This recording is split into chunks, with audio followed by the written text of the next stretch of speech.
ओम शांति। दिनांक 3 दिसंबर सन 1970। अव्यक्त बाप दादा के मधुबन से उच्चारित मधुर महावाक्य। वाणी का विषय है सामना करने के लिए कामनाओं का त्याग। मीठे मीठे बाप दादा बोले, आज हर एक अव्यक्त स्थिति का अनुभव कर रहे हैं। कहाँ तक हर एक निराकारी और अलंकारी बने हैं वह देख रहे हैं। दोनों आवश्यक है। अलंकारी कभी भी देह अहंकारी नहीं बन सकेगा। इसलिए सदैव अपने आप को देखो कि निराकारी और अलंकारी हूँ। यही है मन मना भाव मध्याजी भाव। स्वस्थिति को मास्टर सर्वशक्तिमान कहा जाता है। तो मास्टर सर्वशक्तिमान बने होना, इस स्थिति में सर्व परिस्थितियों से पार हो जाते हैं।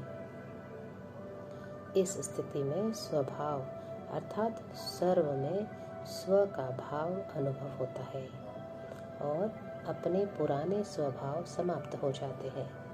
स्वभाव अर्थात स्व में आत्मा का भाव देखो, फिर यह भाव स्वभाव की बातें समाप्त हो जाएगी। सामना करने की सर्व शक्तियाँ प्राप्त हो जाएंगी। जब तक कोई सूक्ष्म व स्थूल कामना है तब तक सामना करने की शक्ति नहीं आ सकती। कामना सामना करने नहीं देती। इसलिए ब्राह्मणों का अंतिम स्वरूप क्यों गाया जाता है मालूम है? इस स्थिति का वर्णन है इच्छा मात्रम अविद्या। अब अपने आप से पूछो, इच्छा मात्रम अविद्या, ऐसी स्थिति हम ब्राह्मणों की बनी है? जब ऐसी स्थिति बनेगी तब जय जयकार और हाहाकार भी होगी। यह है आप सभी का अंतिम स्वरूप। अपने स्वरूप का साक्षात्कार होता है। सदैव अपने संपूर्ण और भविष्य स्वरूप ऐसे दिखाई दे जैसे शरीर छोड़ने वाले को बुद्धि में स्पष्ट रहता है कि अभी अभी यह छोड़ नया शरीर धारण करना है। ऐसे सदैव बुद्धि में यही रहे कि अभी अभी इस स्वरूप को धारण करना है। जैसे स्थूल चोला बहुत जल्दी धारण कर लेते हो, वैसे यह संपूर्ण स्वरूप धारण करो।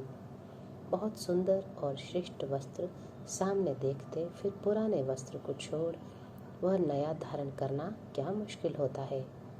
ऐसे ही जब अपने श्रेष्ठ संपूर्ण स्वरूप व स्थिति को जानते हो सामने है, तो फिर वह संपूर्ण श्रेष्ठ स्वरूप धारण करने में देरी क्यों?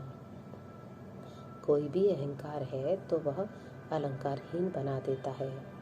इसलिए निरअहंकारी और निराकारी फिर अलंकारी, इस स्थिति में स्थित होना सर्व आत्माओं के कल्याणकारी बनने वाली ही विश्व के राज्य अधिकारी बनते हैं। जब सर्व के कल्याणकारी बनते हो तो क्या जो सर्व का कल्याण करने वाला है वह अपना अकल्याण कर सकता है?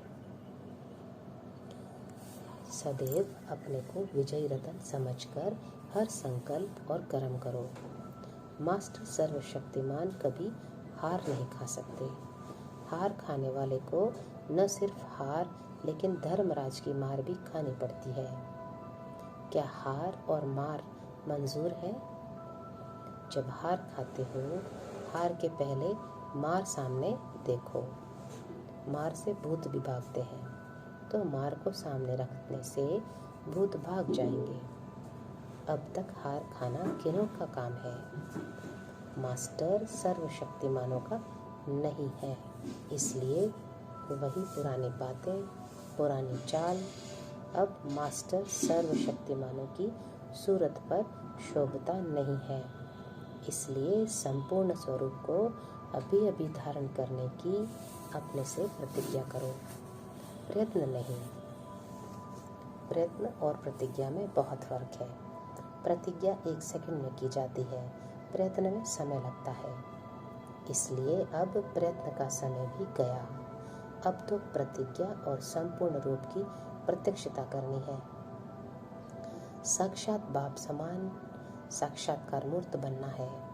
ऐसे अपने आप को साक्षात्कार मूर्त समझने से कभी भी हार नहीं खाएंगे। अभी प्रतिज्ञा का समय है न कि हार खाने का। अगर बार बार हार खाते रहते हैं तो उसका भविष्य भी क्या होगा। ऊंचे ऊंचे पद तो नहीं पा सकते। बार बार हार खाने वाले को देवताओं के हार बनाने वाले बनना पड़ेगा।